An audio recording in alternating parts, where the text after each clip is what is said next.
and he's on his phone. So I say, okay, now, it's a setup. This is a setup. They knew I was coming in at the exact time I'm coming into the store, right? I could have come in any time, but they know my schedule. And who knows my schedule? Well, Joey. Right? Joey knows my schedule. And she told this girl and this woman, and the woman now told organized crime. Now there's a Starbucks employee, right, cooperating with organized crime. Right there. Right there. So she's on the payroll. That means Starbucks. Just close your eyes and you'll see something, a story never seen. It started at Starbucks with a barista queen. She joined a criminal group one day, a group that couldn't be seen. But Paris, he fought them all like the animals in the sea. The animals in the sea.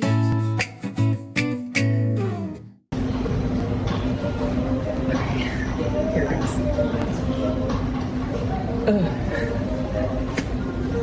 Right, done.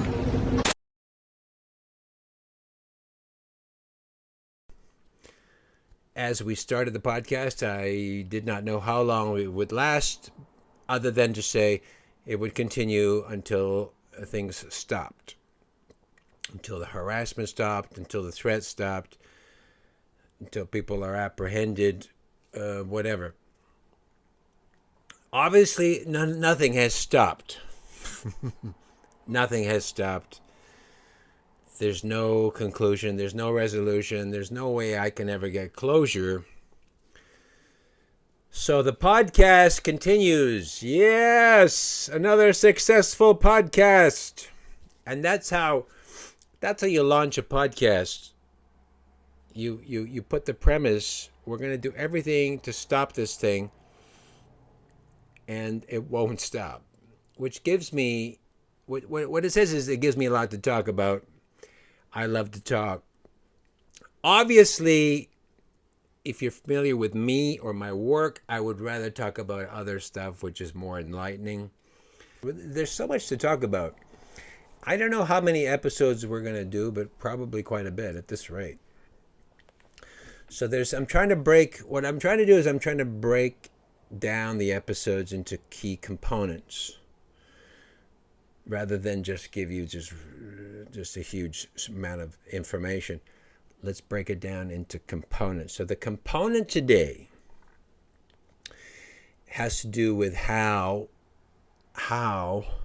Starbucks employees, other than and including Sophie, were manipulated, and how they attacked or harmed me or harassed me or mistreated me.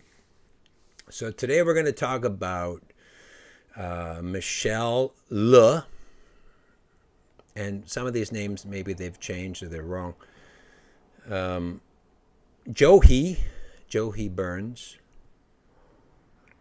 Sophie Santai. Okay, these are the first three. We're also going to talk about Michelle. There's another Michelle Ryall. She worked at a different store for a while, but she worked at several stores. So how many is that? 4 employees. And then we're going to mention Bailey. Bailey was a senior employee at Starbucks who later, under tense circumstances, quit. Now, out of all of these people, Bailey is a good person. Bailey is the honest one, and she had to quit. So let's start. So those are the three stories. Yeah, so I got a story about, so the first story is with those 3 girls. The second story is about Joey, and the third story is about Michelle. So I got 3 stories. I don't want these episodes to go too long, so I'm going to try to summarize and keep things short. Right? The longer version can be too complicated. So I'm going to try to summarize things. Hopefully, I think you can follow along. Otherwise, we'll be here forever. So starting off at there was a Polson Starbucks in Vernon, which is now closed, but I used to go there I started going there in 2016, and then I went into 2017.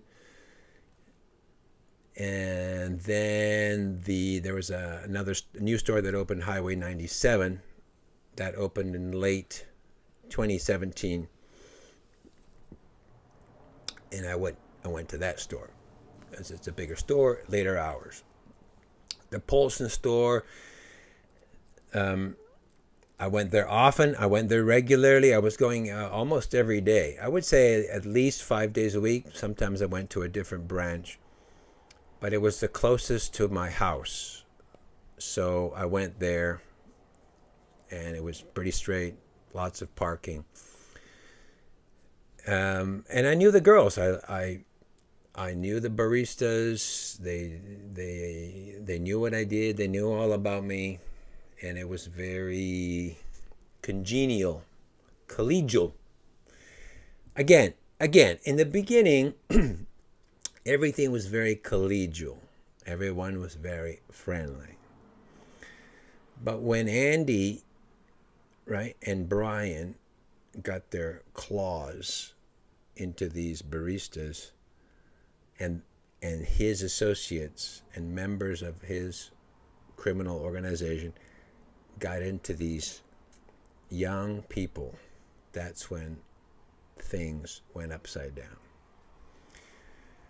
And at first, I was concerned because I'm concerned that these are dangerous criminals, and they're manipulating these young, vulnerable, sometimes innocent people. I mean, kids just out of high school. So I became concerned. So one of my reasons for filing a complaint was not just for me, because in the beginning, I don't really care. Some of the stuff is bad service. But when they were being manipulated and controlled by Andy and his criminal organization, who are dangerous, they kill people. They traffic children. They sell drugs to teenagers. They torture people. They kidnap people. These are dangerous people. They're professional manipulators. They know how to get in, make a friend with somebody, and then flip them, right? Turn them around, turn them against your friends, turn them into informants, right? And you're going to see this. So there's these 4 people, okay? Can you see my face? There's Michelle Le, Joey Burns, Sophie Santai, and Bailey. I don't know Bailey's last name. They're all similar age, between 18 and 25, somewhere in that range. It was simpatico in the beginning until Andy and Brian came in, and their friends. So what started is, I started to make complaints, and then Michelle would give me bad service. She would not serve my coffee. She believed some of this stuff. So Michelle had friends. These all have friends in the community. Michelle has friends in the community, right? Joey has friends in the community. So Sophie has friends from high school. So when they came to the restaurant, the store, and I was there, they would all point to me, and they would start talking, right? So then they just kept saying bad things about me. Every time somebody came in, who goes, here's the guy. And those people So you know if somebody likes you or not. If somebody turns around and gives you a dirty look, you know they don't like you. If somebody looks at you and they want to hurt you, you know they don't like you. If somebody says hi and they introduce themselves and they want to make friends with you, then they know they've said something nice about you. And they didn't say anything nice about me, because this is at the time Sophie, Sam was at this place too. So they're all talking about this garbage that we talked about, which I'm tired of talking about it. But it's sexual harassment. And then Michelle would say the same thing to the customers. It's a town, right? So everybody knows everybody. That's the guy, that's the guy, that's the guy. And then Sophie would point to my car, so they labeled my car. That's his car. Michelle would see my car. When I would drive in, Michelle would see my car, and then she would go at it, right? They recognized my car, and they told everybody about my car. They took pictures of my car, and that's what led to me eventually having to sell the car, because it was labeled with some crazy stuff. And that cost me, the car cost me $17,500 just to replace that car. Oh, what a waste of money. Not to mention all the other costs. Okay.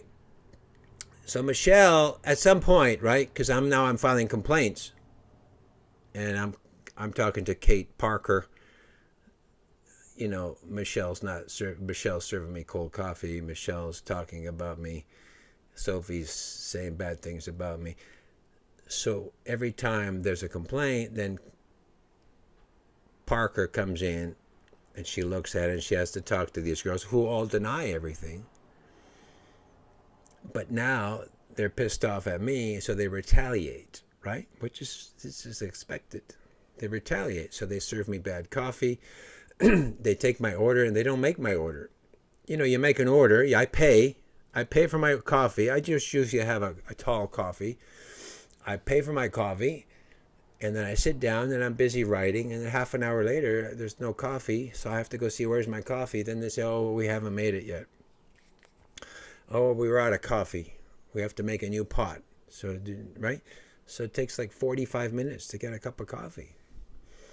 Other times, they'll make a coffee, they won't call my name, so the coffee's cold. Other times, they'll just ignore the order, right? They'll say, okay, we'll make it, and then they don't make it. So this service is terrible. Again, they started it by saying crazy stuff about me. And it's really Sophie who started it, who just kept going on and just would not shut up. This girl would not shut up, and that's why I make complaints. The complaint is, please stop. And I would say this to Kate. Can you tell her, please stop talking about me? That was my request. I'm not trying to get her fired back then. I said, please tell her, stop talking about me. But by the fifth complaint, I'm saying to Kate, tell her to shut the fuck up. But when they get into trouble, they just go at it again, and they double down, and they tell all their friends. They just don't know how to stop. And obviously, Kate is negligent because she did not stop the problem. She did not stop the harassment, which later led to the tribunal complaint. But in this case, Bailey was working there, and she had been there 5 years. So she's a senior. She's 5 years. She's still in her early 20s. And she was great. We had some great conversations. She liked music, and it was good. That's what Starbucks is. You go there, you have a little chat, and you sit down and you drink your coffee. Now, Bailey knew what was going on, that these girls had this code of silence. We are denying it. They're telling Kate, they're denying everything, even though it's true. Everything I said is true. And they deny it. So Sophie denies it. And she tells Joey and Michelle, deny it. You guys got to support me. We're all friends. They were very close. So they said, okay, we'll support you. So Kate would go to Michelle. She says, it's not true. Go to Joey. It's not true. But Bailey wanted to tell the truth. And I see them fighting. I would see the three girls going up against Bailey, and she would be crying. Several times she would be crying because she knows what's going on, and I can see it. There's this code of silence. If you're not with us, you're against us. And eventually, the tension grew, and Bailey would not join, and so she quit. Just like that, she quit, and she moved to Vancouver, which is a big move from Vernon to Vancouver. She's a young girl. She had a full-time job, and she just, left the city because of this bullying. This was bullying now. So that they can maintain the story to Kate. So Kate would always protect them because Kate can't do anything if they keep denying it. So Kate would come back to me. Parrish, your allegations are unfounded. She didn't do it. And clearly she did. So that was the first case. And Michelle is a terrible person. Michelle is the one when Sophie spat in my coffee, which was at the Polson branch. Sophie would not serve me because she didn't have the guts to serve me the toxic coffee. And so she got Michelle to do it. And Michelle did it. And Michelle knew that it was spat in, and they talked about it later. But Michelle is on Sophie's side. So you got they're ganging up. But behind all of that, you have Andy and Brian and other gang members manipulating these people. They're telling Sophie what to say. They're telling Sophie, this is what you say to your boss. And then Sophie would tell Michelle and Joey, this is what we do. But she's gotten all of that strategy from Andy and Brian and other of their members who are professional. They are professional manipulators. They know how to lie. They can go into a courtroom and have killed 10 people and they can get out of it because they know what to say and what not to say. And this happened the same with the police. They said, this is what you say to the police. So when the police come in, she plays the woman card, right? I'm a vulnerable little girl. Help me, help me. And the police, the gang members know how to manipulate the police. The police are going to say, okay, we're going to protect this girl. So now they turned the police against me. So now I'm against the police. I'm against the Starbucks employees. And behind all that is the organized crime, which is they're sabotaging my car and trying to kill me. I've got 3 things going on. I just want to write my fucking book, man. I just want to go to the fucking coffee shop to have a goddamn cup of coffee. Can I not have a fucking cup of coffee at Starbucks without somebody spitting in it, for fuck's sake? It's ridiculous. It is ridiculous. And it went on for 10 months. 10 months of this abuse. Because Sophie would never stop. And her friends at the store had this code of silence. And the same happened when at the other store that she manipulated people. And she manipulated people because Andy and Brian taught her how to do it. And I heard Andy call Sophie more than once. I saw Sophie and even Benjamin, they were contacted by Andy and their other members. They got text. They had direct text message. They had a phone number that if this guy shows up, you text. You call us. And then when I showed up, there's some gang member shows up at the store at the same time I am there. So then in many instances, when I went to the Polson store, and if I had filed a complaint against Sophie the day before, the next day my car would be sabotaged. They would break into my vehicle. They would. It was a power locks. So they unlock the vehicle. They have the fake remote fob, the fake fob. They would open the car. They would move all my seats around. They would have my seat. My seat one time with the driver's seat was smunched right into the steering wheel. They would roll down on my windows. They would roll down on my windows when it's raining outside, so that all the interior was soaked. So I'm coming out of the coffee shop, and my car is soaked. So they damaged the interior. They did all of this stuff, and later it got worse. Later they slashed my tires. They smashed my windows. It just got worse. They drained. This is when they drained the air, what do you call it? Radiator fluid, antifreeze. They drain the antifreeze, which prevents your car from overheating. And if your car overheats, the engine could seize, the engine could blow, which a new engine would cost, thousands of dollars, right? Basically, the car would be junk. They drained my antifreeze twice. This is back. The first time was November 2017, and then again it was in February 2018. So it's the middle of winter, so it's ice cold and there's no antifreeze in my car. And then it just progressed. They slashed the brakes. They cut my brake line. They cut my brake line. They siphoned the brake fluid. Slashed my tires. They cut the brake line. They cut it. So this is the brake line. I don't know if we'll have a diagram. The brake line. Let's see. We'll go here, right? See that? That's the brake line. So that's the brake. That's your rotor. And then it goes into the housing.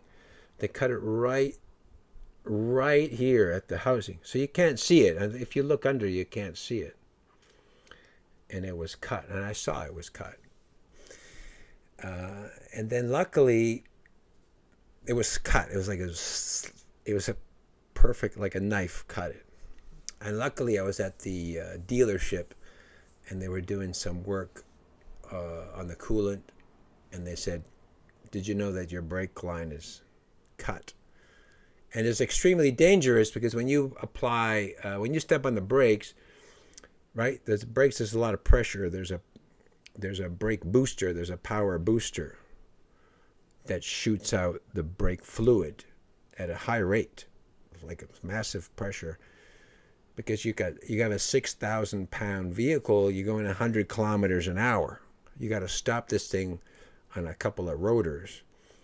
And it's the brake fluid that shoots out through this brake line, and then the calipers close. So that pressure is immense pressure. So the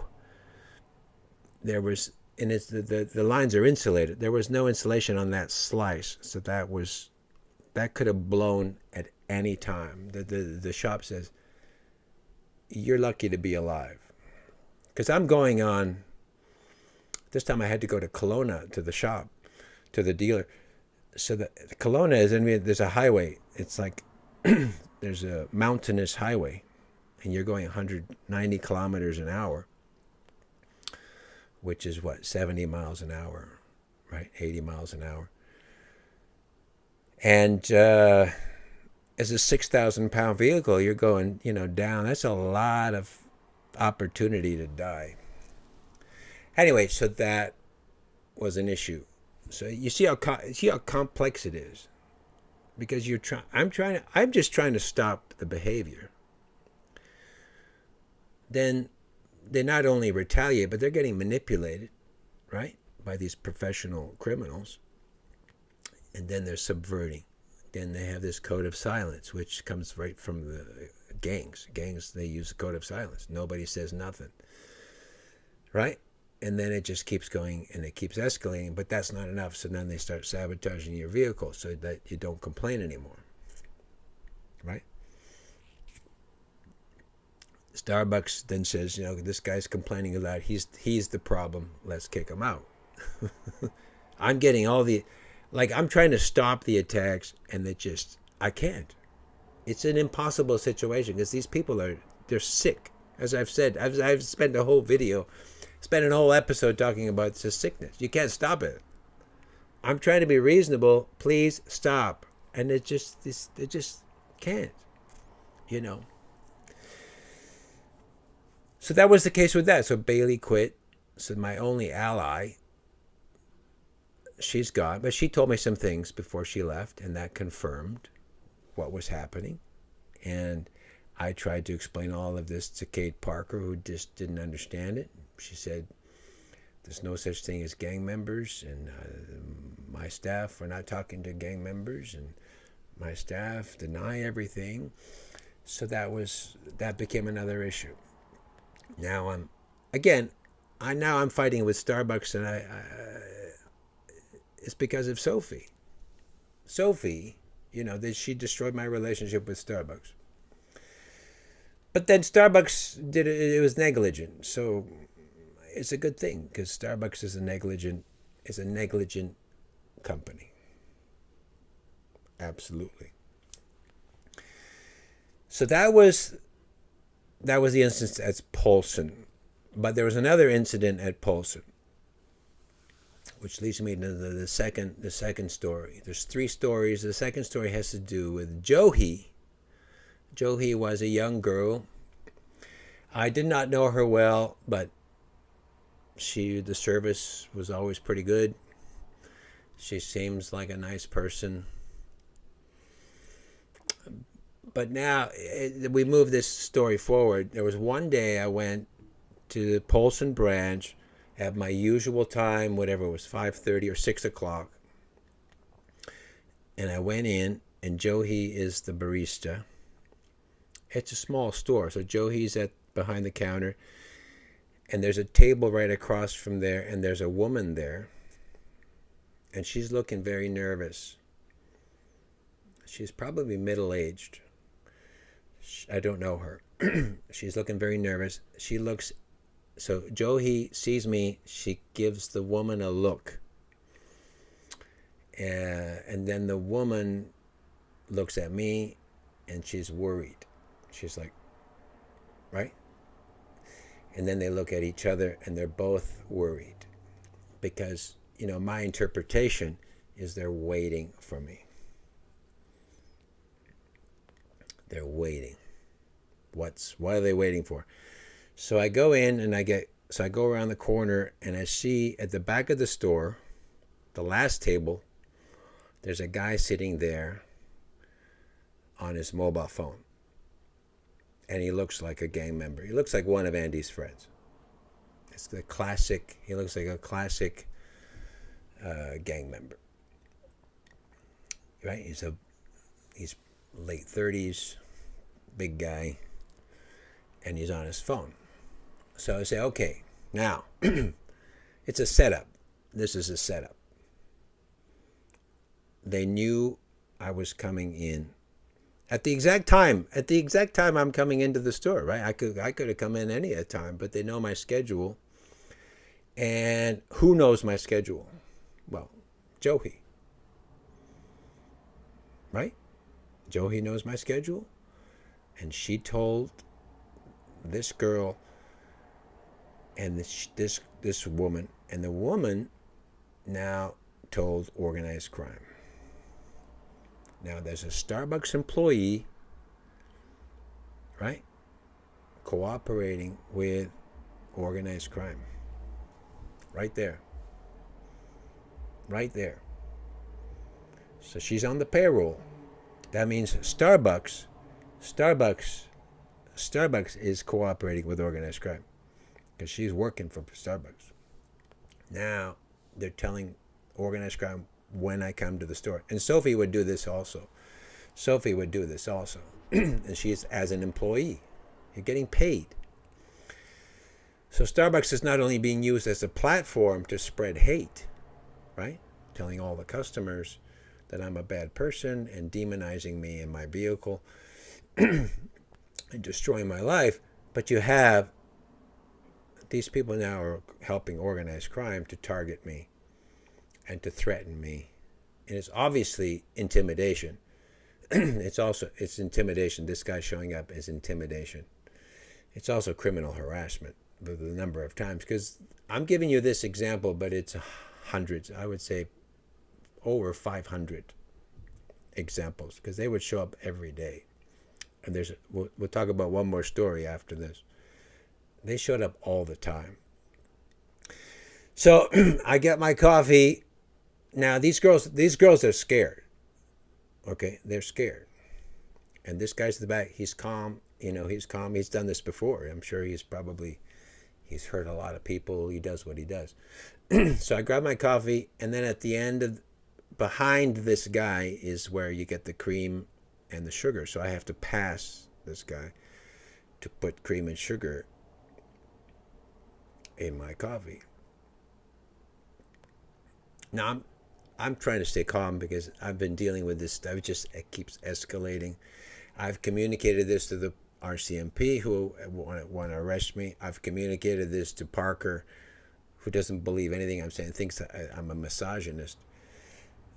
But I just ask you, the viewer, if you're viewing this, does it sound like I'm a misogynist so far? And these stories, if you haven't heard the other stories, am I a misogynist?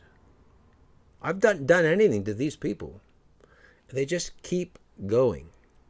It just keeps escalating. The harassment, the intimidation, the defamation, the sexual harassment just keeps going.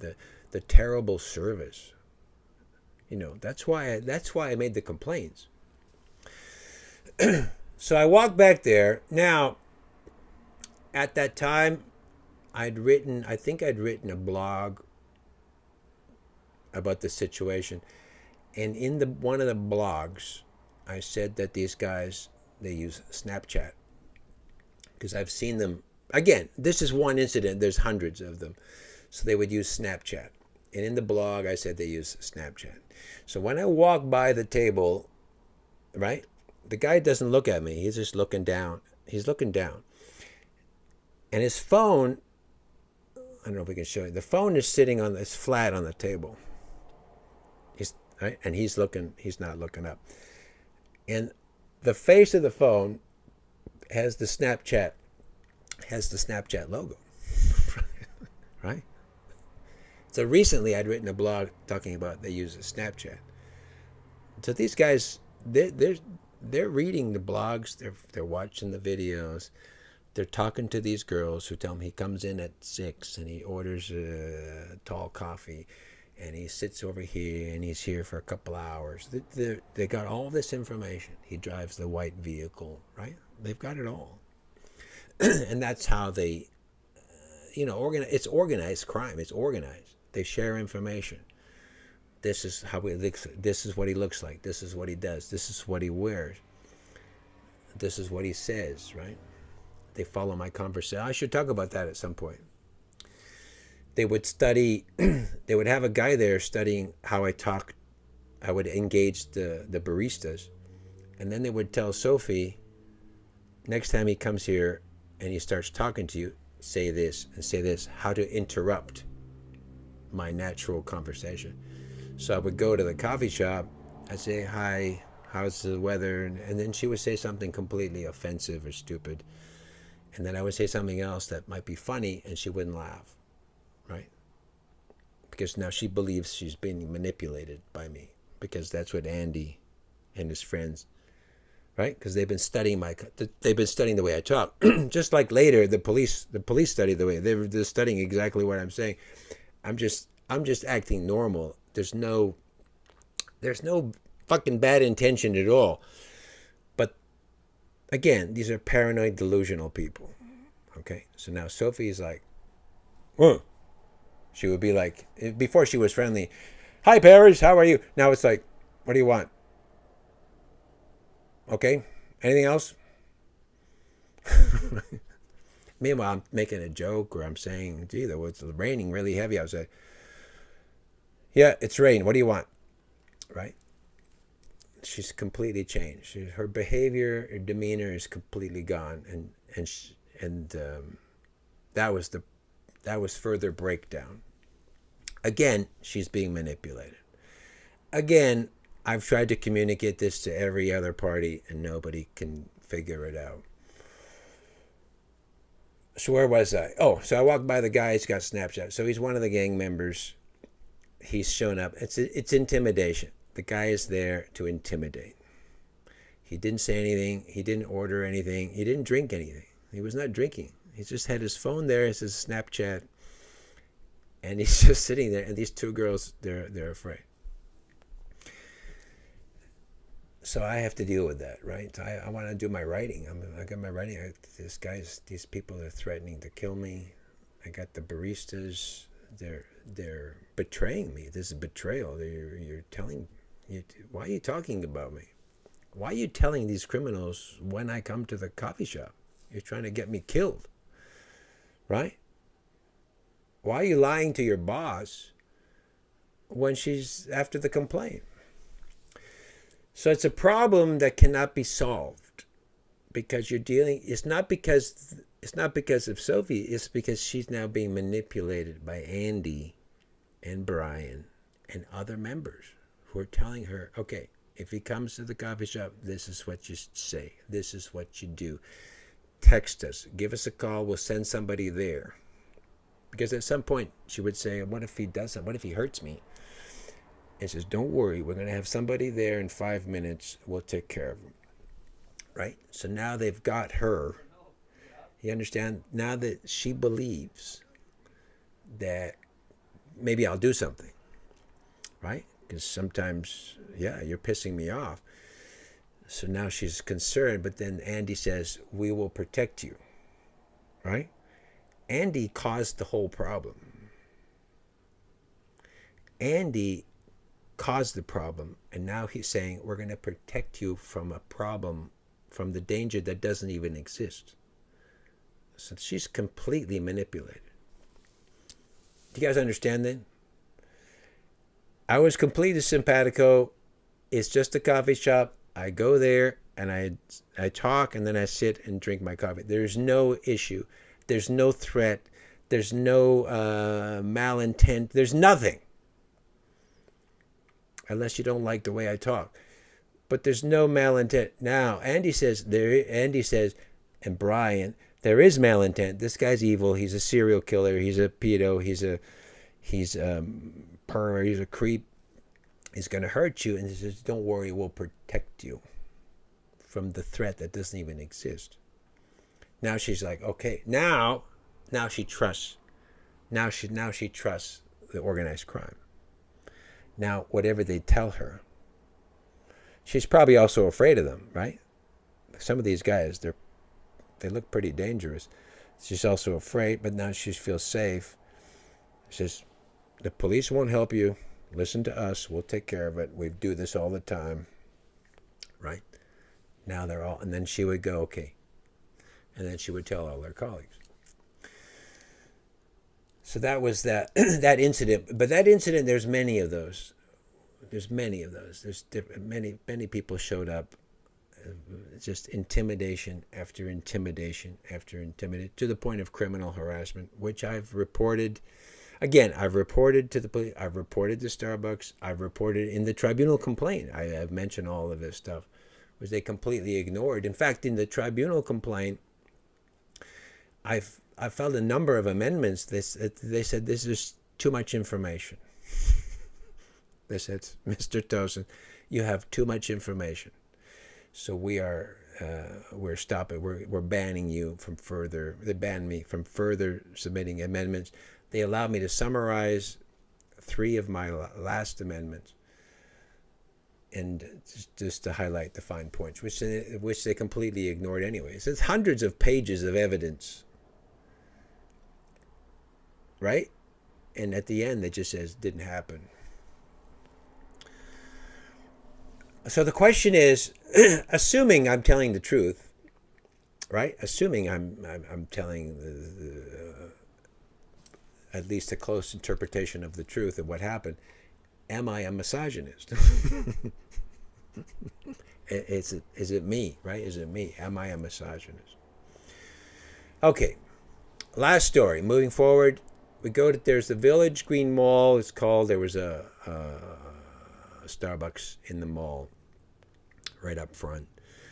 Later it was renovated, but before the renovations, I would go there, and Michelle Ryall used to work there quite a bit. This is probably in 2017 sometime. And so one day I went in there, and Michelle sees me. As soon as she sees me, her ears perk up. And I order my coffee. She tries to play it calm. I order my coffee. And as I'm going to sit down, she says, I'm going to take my break. Right? Just kind of spontaneously, I'm going to take my break. She rose to the back room, which back then you could see. She picks up her phone and she starts texting somebody. I said, okay, here we go. Here we go again, right? Because, there's what do you call that? Ebbs and flows of this, of the harassment. So, right? When it's in a high point, then more people show up, and then at a low point, people are calmer.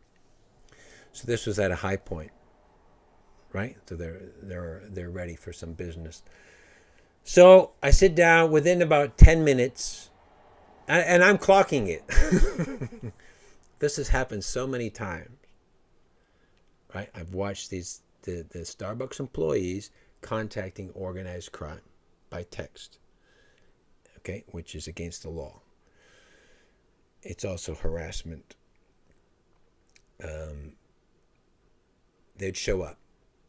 Usually it was about 6 to 10 minutes, right? About 6 minutes is probably the earliest, and 10 minutes was kind of the late. So it was about 7 or 8 minutes.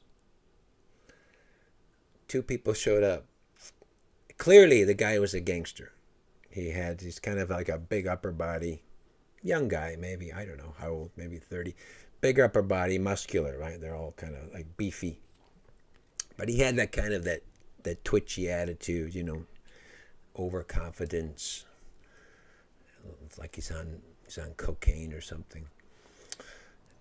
And with him is this, what looks like a prostitute, blonde girl, kind of pretty, kind of too thin. Looks like a prostitute. And they came in. So I'm sitting at a table, and there's not many customers. So I'm sitting. I'm reading. I was reading a book. I was reading. I can't remember. It was an indigenous, where white men fear to tread or something. Russell Means. I think it was the Russell Means. It's a big book about his story, his life story, which I found very fascinating. I was doing research on a script with an indigenous character. Okay, so they come in, so I'm reading. I'm not writing. They sit right next to my table. They just come in, and now they're acting. You can see they're acting. They're kind of like, and then they sit right next to my table, 2 of them, and they're kind of like, they're kind of hugging. They're kind of like touchy-feely, really touchy-feely, like overacting. They're grabbing each other, touching each other. They're like, they're going up close, and they're kind of nibbling on their ears, and right? Just overacting.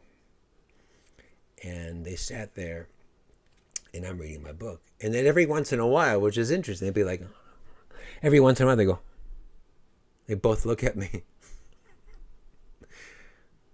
And then I'm just staying calm. As this happened so many times, this harassment. Then they go back to, right? And they were there for about 40 minutes. Okay? 40 minutes. And they never ordered anything. No coffee, no food, nothing. They didn't order anything. And after about 40 minutes of this touchy-feely, and then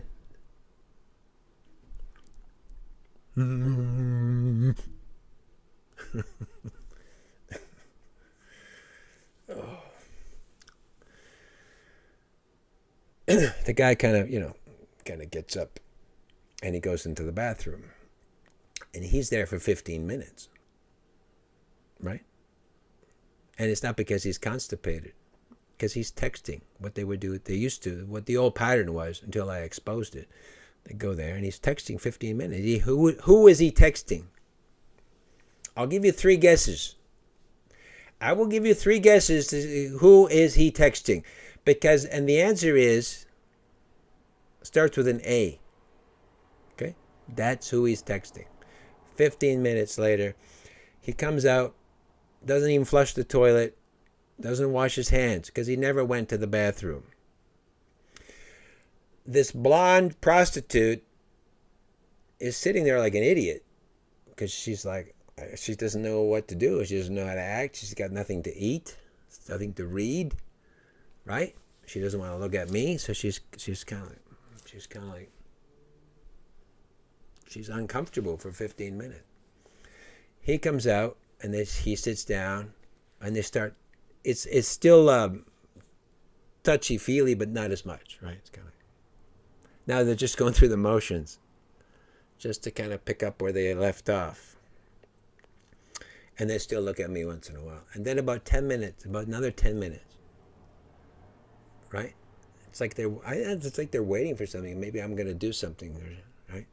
All right, you go back there and you watch him another 10 minutes. See if he does anything, okay? And then if he doesn't do anything, then you go. I'm Andy. I'm playing Andy, right? Okay, listen. He's reading a book. What do you mean he's reading a book? What book? I don't know.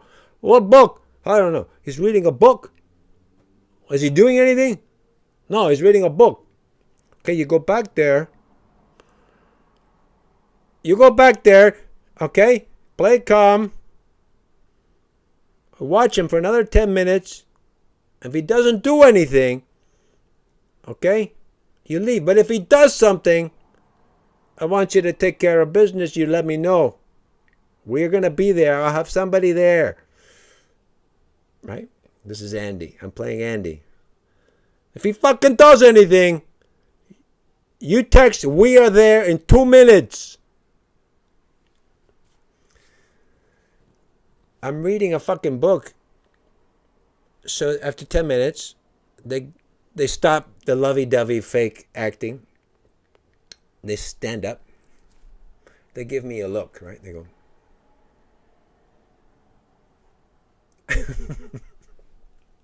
I don't know these people. I have no fucking idea who they are. Who the fuck are you? And then they walk up. So that's an hour. An hour of intimidation and harassment from Andy and Brian. Brian's behind all of this too. Right? Brian later was contacting Sophie and going to her house.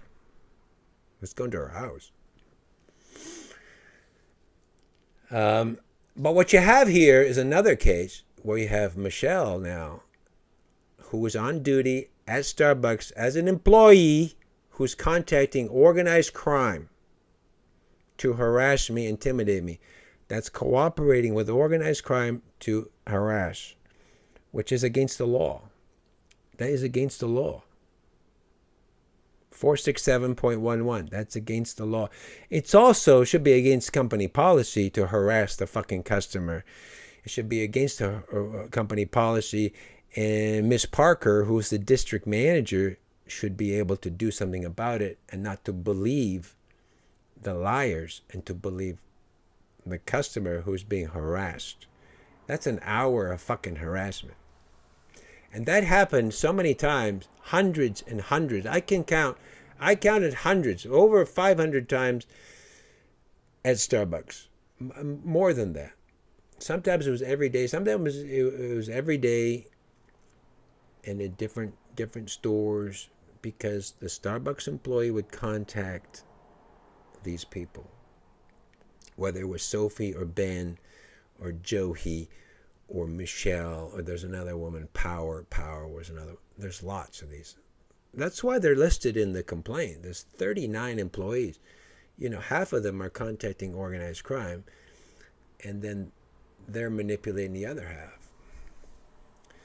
But that's against the law. It's not only against the law, it should be against company policy to harass your fucking customer. Which, right?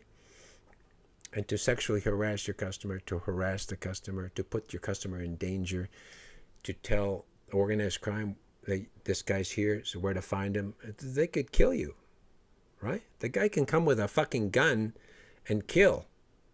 Is that what we're waiting for? Is that what the police are waiting for?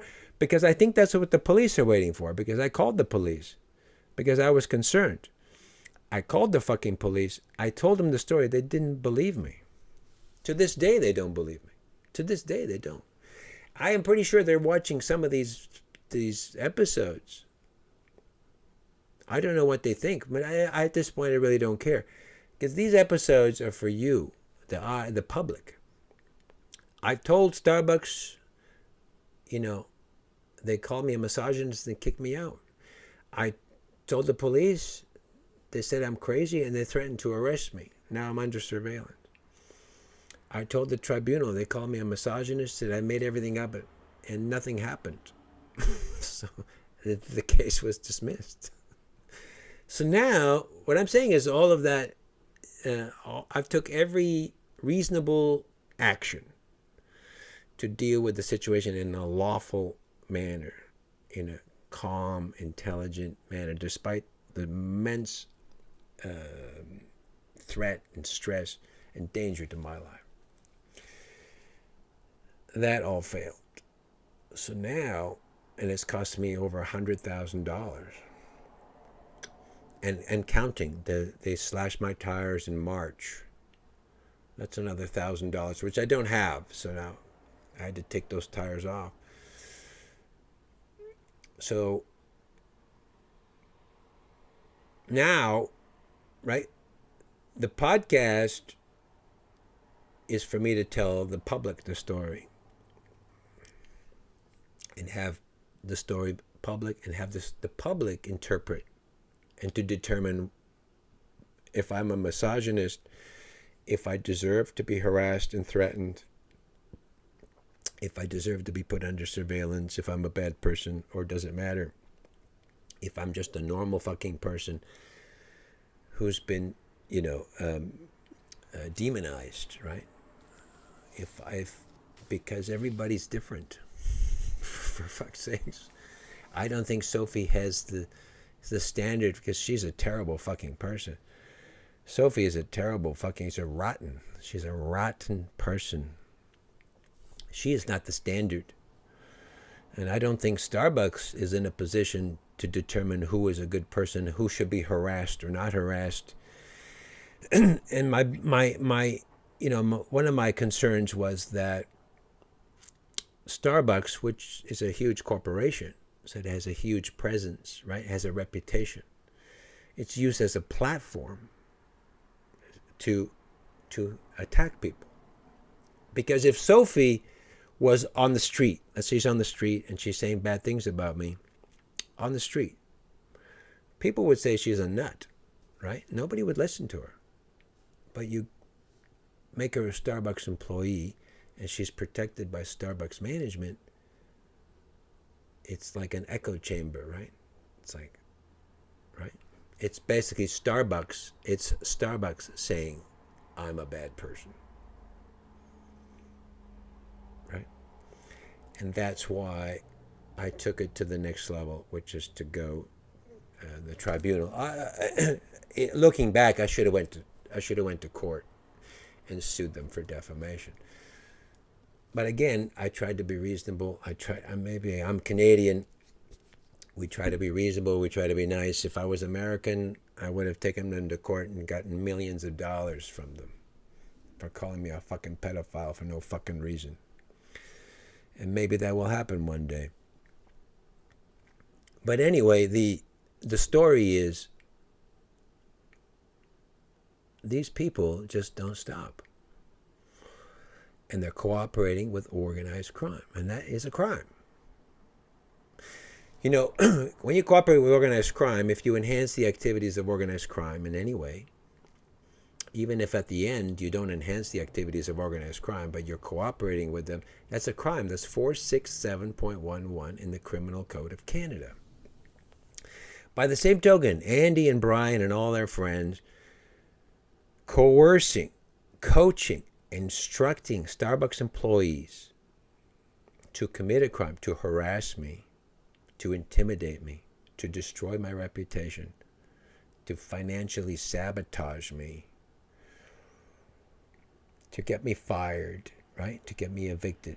That's a crime under 467.12, right? So you have these two laws. 467.11 is somebody cooperating with organized crime. 467.12 is organized crime instructing others or coaching them to commit a crime. So we got both sides. In my observation, again, I'm not here to prove this beyond reasonable doubt. I'm here to tell you the story. That's what was happening. There's both sides. It's the law. I'm saying the law, the criminal code is broken. It's not only that, it's a criminal conspiracy. What happens is Starbucks employees work for Starbucks. So that implicates Starbucks. Starbucks management, then that's Starbucks company. The Starbucks company is criminally negligent in my view. And that is significant.